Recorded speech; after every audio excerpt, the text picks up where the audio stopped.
Sabolchick, front of house engineer for Mr. Big. And we're currently in the middle of a world tour, and right now in Shepherd's Bush Empire in London.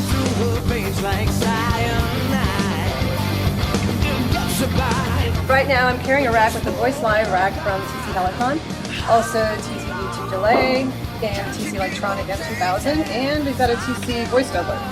I love the TC products. I've been using them for years, always been a big fan, and just basically carry them with me wherever I go.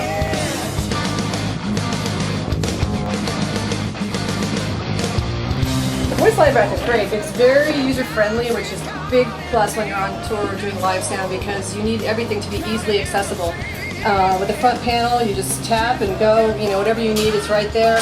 It's very easy to edit. All the programs have tons of parameters, which you can really dial in exactly what you're looking for with these effects.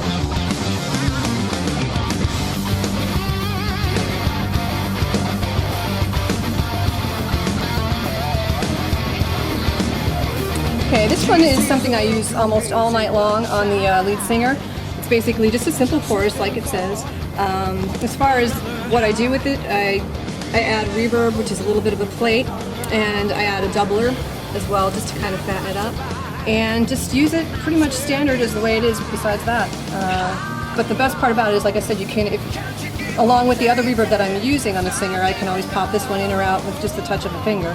And you can add harmony. If you need a little bit more for certain songs, you can add a little bit different effect on it, so it's not the same sound all night long.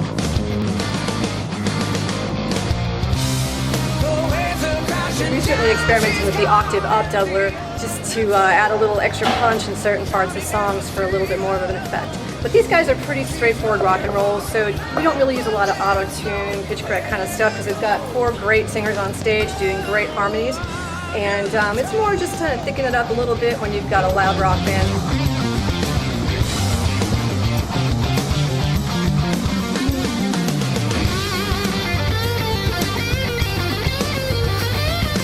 So basically I'm using it pretty straightforward. I run it, it's fed via an aux send from the console, so basically I can send my vocal or whatever I'd like to the unit and return it into 2 channels, and that's it. It's pretty straightforward, nothing magic except for that.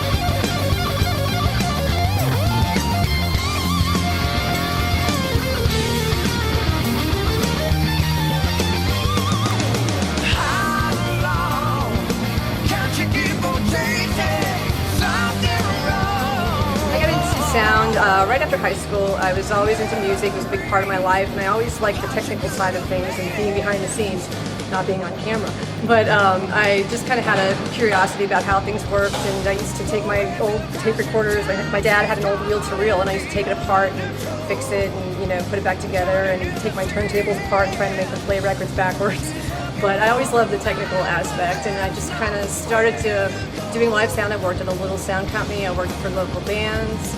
I did stagehand work. I just did whatever I could, and ended up getting my first tour in '92 with the Spin Doctors. And I've been touring ever since as a live sound front of house. So if you wanted to get into live sound, first of all, you really have to be flexible. You have to be very responsible, because you're kind of on your own. You don't have someone looking over your shoulder all day telling you what to do, so you've got to be able to do your job and get it done every day no matter what. And you've got to be able to live out of a suitcase and kind of roll with the punches, because it's not an easy lifestyle. It really has to be something that you love and that is in your blood. But if you do it, the payoff is great. You get to see the world, you get to work with great musicians, you get to make relationships with people that you work with that will last a lifetime, because you just live with these people 24/7 and you make great friends out here. So it's a great life if you can handle it.